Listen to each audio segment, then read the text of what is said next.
કેમ છો વિદ્યાર્થી મિત્રો? તમારું સક્સેશન ટ્યુશનમાં સ્વાગત છે. ધોરણ 11 ના બધાને લાગતું અઘરો વિભાગ એટલે કાર્બનિક રસાયણ વિજ્ઞાન. આજે એની પાયાની શરૂઆત કરવા જઈ રહ્યો છું. તો વિદ્યાર્થી મિત્રો, જો ચેનલ ઉપર નવા હોય તો લાઈક, શેર અને સબસ્ક્રાઇબ કરવાનું ભૂલશો નહીં. શરૂઆત કરું છું એકદમ બેઝિકથી. તો મિત્રો ધ્યાન રાખજો. રેડી ને? સૌથી પહેલા કાર્બન. તમે કાર્બન વિશે જાણો જ છો. ચેપ્ટરનું નામ આપી દીધું કાર્બનિક રસાયણ વિજ્ઞાનના પાયાના સિદ્ધાંતો. આખું કાર્બન ઉપર આધાર રાખે છે. તો કેમ કાર્બન ઉપર આધાર? કારણ કે આ કેટેનેશનનો ગુણધર્મ ધરાવે છે. શાનો ગુણધર્મ ધરાવે છે? કેટેનેશન. પ્રશ્ન થાય, સર કેટેનેશન એટલે શું? તો કેટેનેશન એટલે કાર્બન પરમાણુની ઇલેક્ટ્રોન રચના 2 અને 4 છે. K કક્ષકમાં 2, L કક્ષકમાં 4 છે. 4 ઇલેક્ટ્રોન ગુમાવી C+4 પણ બની શકે છે, C-4 પણ બની શકે છે. આ કેટાયન અને એનાયન ના ગુણધર્મના કારણે કાર્બન અસંખ્ય સંયોજન બનાવે છે. કેવા સંયોજન બનાવે છે? અસંખ્ય સંયોજન બનાવે છે.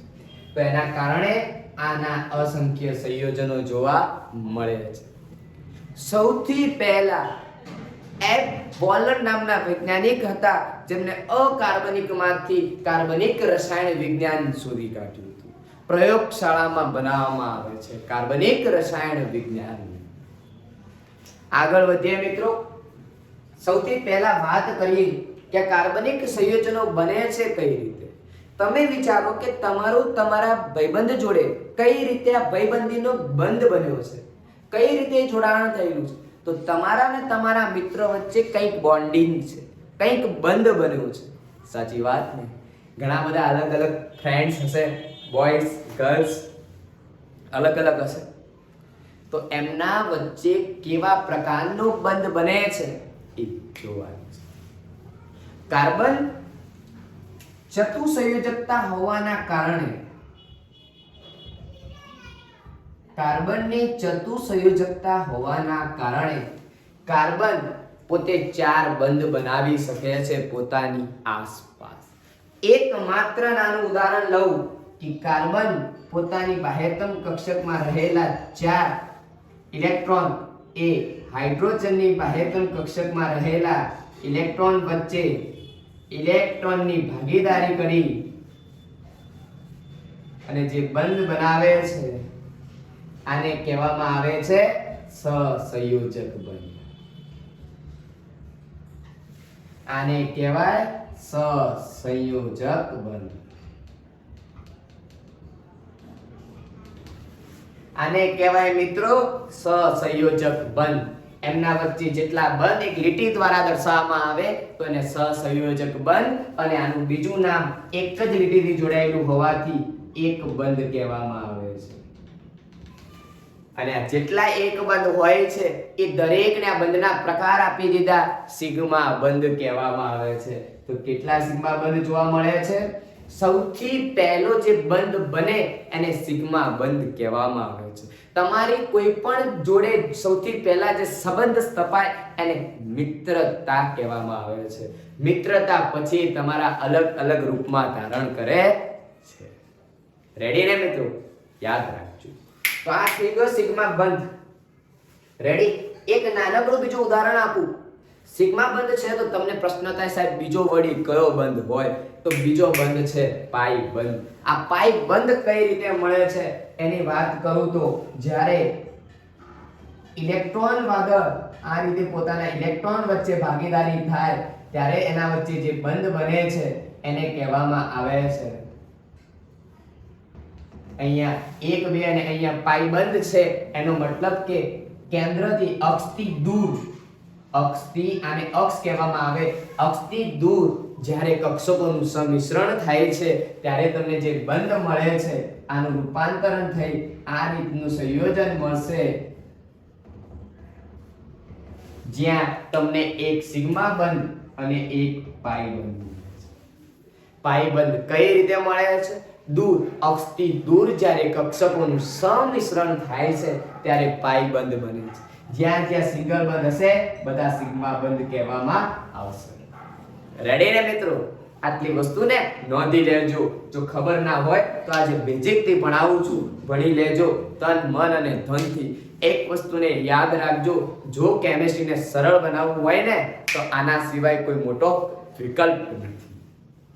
કારણ કે જો રસાયણ વિજ્ઞાન આવડી ગયું, કાર્બનિક રસાયણ વિજ્ઞાન આવડી ગયું તો તમે ઈચ્છો એટલો સ્કોર કરી શકશો. અને આ જે કાર્બનિક રસાયણ વિજ્ઞાન છે અગણિત છે, અસંખ્ય છે. જેટલું કરો એટલું ઓછું છે. એટલે આજે બેઝિક થી સમજી લેજો. આપણે હજુ આયુપીસી નામકરણ કરવાના છે.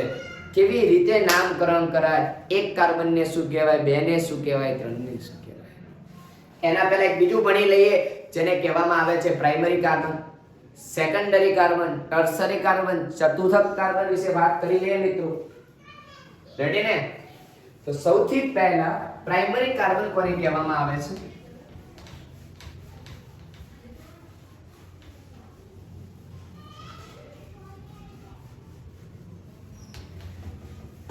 મિત્રો જો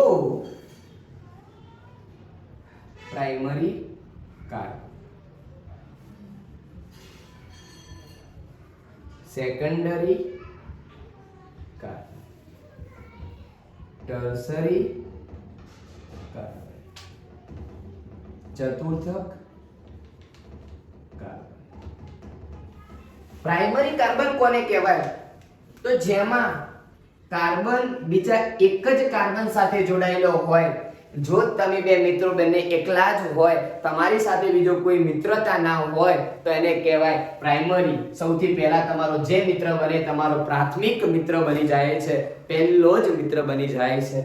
આને કહેવાય પ્રાથમિક કાર્બન. આ કાર્બન બીજા એક જ કાર્બન જોડે જોડાયેલો છે. જ્યારે આ કાર્બન બીજા બે કાર્બન સાથે જોડાયેલો માટે સેકન્ડરી થશે.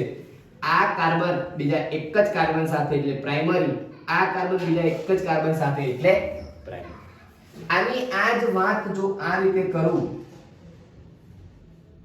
આ કાર્બન 1, 2 અને 3 જગ્યાએ જોડાયેલો માટે ટર્સરી, તૃતીયક.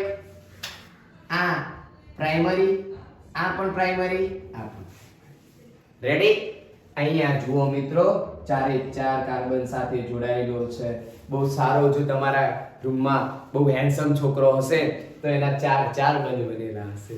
4 કરતા પણ વધારે હશે, પરંતુ કાર્બનમાં માત્ર 4 જ બંધ બને. કેમ? કારણ કે એની સંયોજકતા જ 4 છે. એટલા માટે અહીંયા વધારે શક્યતા 4 બંધની જ છે. રેડી ને? તો આ તમારો ચતુર્થક કાર્બન થઈ જશે. આ ચતુર્થક, આ પ્રાઇમરી, આ પ્રાઇમરી, આ પ્રાઇમરી ને આ.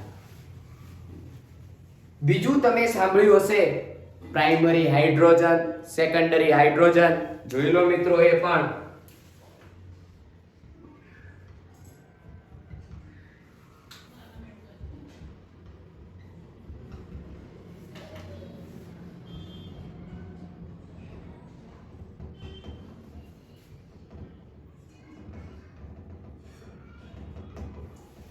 તો મિત્રો પ્રાઇમરી કાર્બન સાથે જોડાયેલા હાઇડ્રોજનને પ્રાઇમરી હાઇડ્રોજન કહેવામાં આવે છે. પ્રાઇમરી કાર્બન સાથે જોડાયેલા હાઇડ્રોજનને પ્રાઇમરી હાઇડ્રોજન કહેવામાં આવે છે. તો અહીંયા દરેક વચ્ચે કેટલા સિગ્મા બંધ હશે? તો 1 2 3 4 5 6 7 સિગ્મા બંધની સંખ્યા 7. પ્રાઇમરી કાર્બનની સંખ્યા 2, પ્રાઇમરી હાઇડ્રોજનની સંખ્યા 6. આ રીતના પ્રશ્નો પૂછાય. બોલો મિત્રો, આવડે કે નહીં? અહીંયા દેખો, આના આજુબાજુ પ્રાઇમરી,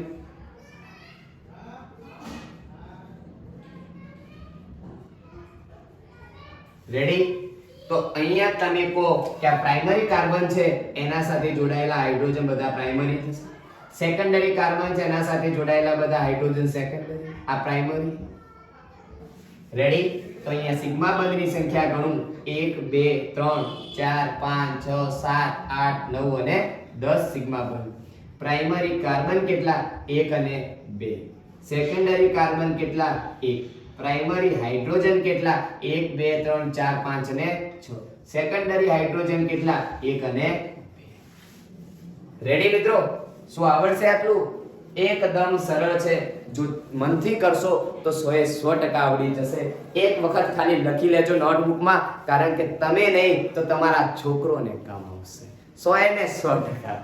અત્યારે તમને મજાક લાગતી હશે, હસવું આવતું હશે, પરંતુ હું મારા પહેલાના ભણેલા અત્યાર સુધી એ બુકોને સંગ્રહી રાખેલી છે. આજે પણ એનો ઉપયોગ કરું છું, કારણ કે સંગ્રહેલો સાપ પણ કામ આવે છે. મિત્રો, પ્રાઇમરી આ ટર્સરી તો માત્ર એક જ. તમને પ્રશ્ન થાય કે સાહેબ કઈ રીતે હાઇડ્રોજન લખે છે?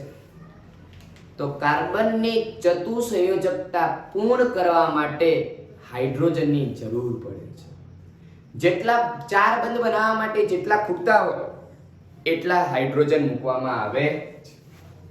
રેડી? અહીંયા કાર્બનનો એક જ બંધ છે, 3 બંધની જરૂર છે, તો 3 એ 3 કોણ પૂરા પાડશે? હાઇડ્રોજન. અહીંયા પણ એવું છે. પ્રાઇમરી કાર્બન સાથે જોડાયેલા બધા થઈ જશે પ્રાઇમરી, અને ટર્સરી કાર્બન સાથે જોડાયેલા હશે ટર્સરી થઈ જશે. Tertiary carbon, primary hydrogen, tertiary hydrogen. Sigma બંધની સંખ્યા કહું તો 1 2 3 4 5 6 7 8 9 10 11 12 અને 13 સિગ્મા બંધ થશે. અહીંયા હાઇડ્રોજન ગણું પ્રાઇમરી 3 3 6 3 9. તો તૃતીયક carbon 1, primary 3, tertiary hydrogen 1. Ready મિત્રો? ડન. આમાં તમે તમારી જાતે પ્રયત્ન કરજો પ્રાઇમરી અને કાર્બનને શોધવાનો. તો મિત્રો, આશા રાખું છું કે તમને આ વાત બહુ સરળ રીતે સમજાઈ ગઈ હશે અને તમને ખબર પણ પડી હશે. આ એકદમ નાનકડો બેઝિક કોન્સેપ્ટ છે મિત્રો. જો આટલું કરી લેશો તો તમારી ગાડી ચાલવા લાગી જશે. અને હવે બધા લોકો જે કરાવે છે એ જ, પહેલા કાર્બન હોય તો એનું નામ આપી દીધું છે મિથેન, બીજો હોય તો ઇથેન, 3 હોય તો પ્રોપેન, 4 કાર્બન હોય તો બ્યુટેન, 5 કાર્બન હોય તો પેન્ટેન, 6 કાર્બન હોય તો હેક્ઝેન, 7 કાર્બન હોય તો હેપ્ટેન, 8 કાર્બન હોય તો ઓક્ટેન, 9 કાર્બન હોય તો નોનેન, 10 કાર્બન હોય તો ડેકેન. રેડી ને મિત્રો? આ ફટાફટ લખી દેજો અને તૈયાર કરી લેજો, કારણ કે આના પછીનો જે ટોપિક આવવાનો છે એ ખૂબ જ ફેમસ, પ્રખ્યાત અને જાણીતો છે. જો તમને એ આવડી ગયું, જેમ કે બાળક જન્મ થાય તરત જ એનું નામકરણ કરવામાં આવે, સેમ ટુ સેમ અહીંયા આ જે કાર્બનો છે આના કારણે એના સંયોજન મળશે અને સંયોજનનું નામકરણ આપણે કરવાનું છે. એમ જેમ તમારા બે નામ હોય, જન્મ કુંડળીમાં અલગ નામ, ઘરે બધા પ્રેમથી બોલાવતા હોય, એમ આપણે આયુપીએસસી અને સામાન્ય નામ, આવા બે નામ ભણવાના છે. અને આ ભણતા પહેલા આપણે થોડું વર્ગીકરણ કરવાનું છે, કારણ કે તમને ખબર છે ઘરમાં મસાલા કેટલા બધા હોય? ઘણા બધા. તો એને પોતાના જે સ્વાદ અનુસાર એનું શું કરવામાં આવે? વર્ગીકરણ કરવામાં આવે. એમ જ અહીંયા આગળ મિત્રો આયુપીએસસી અને સામાન્ય નામ અને કાર્બનિક રસાયણ વિજ્ઞાન બહુ મોટું છે, બહુ વિશાળ છે. આને વર્ગીકૃત કરવામાં આવે છે નાના નાના ભાગોમાં. એના અંદર સૌથી પહેલા આયુપીએસસી જે નામકરણ છે એના પહેલા કાર્બનિક સંયોજનનું જે વર્ગીકરણ છે એના અંદર સમાન ચક્રીય અને બિનચક્રીય, એના અંદર સમચક્રીય અને વિષમચક્રીય ઘણા બધા છે. એલિફેટિક, એરોમેટિક છે. તો ઘણું લાંબુ છે કાર્બનિક રસાયણ વિજ્ઞાન અને એનું નામકરણ કરવાનું છે. જો મિત્રો તમને મારા વિડીયો ગમતા હોય તો લાઈક, શેર અને સબસ્ક્રાઇબ કરવાનું ભૂલશો નહીં અને તમારા મિત્રો સુધી પહોંચાડવાનું પણ ભૂલશો નહીં. આજુ આના કરતાં વધારે મજા આવશે આયુપીએસસી નામકરણમાં, કારણ કે એનું જે નામકરણ કરે છે એની સંસ્થાનું જે નામ છે international union pure and applied chemistry નામની સંસ્થા દ્વારા કરવામાં આવે છે. અને એનું સામાન્ય નામ તો આપણે ગમે તે આપી શકીએ છીએ. ત્યાં આગળ તમે આગળના ધોરણમાં જે ભણ્યા છો એના જેવું સેમ ભણવાનું છે. રેડી ને મિત્રો? જો વિડીયો ગમ્યો હોય તો લાઈક, શેર અને સબસ્ક્રાઇબ કરવાનું ભૂલશો નહીં.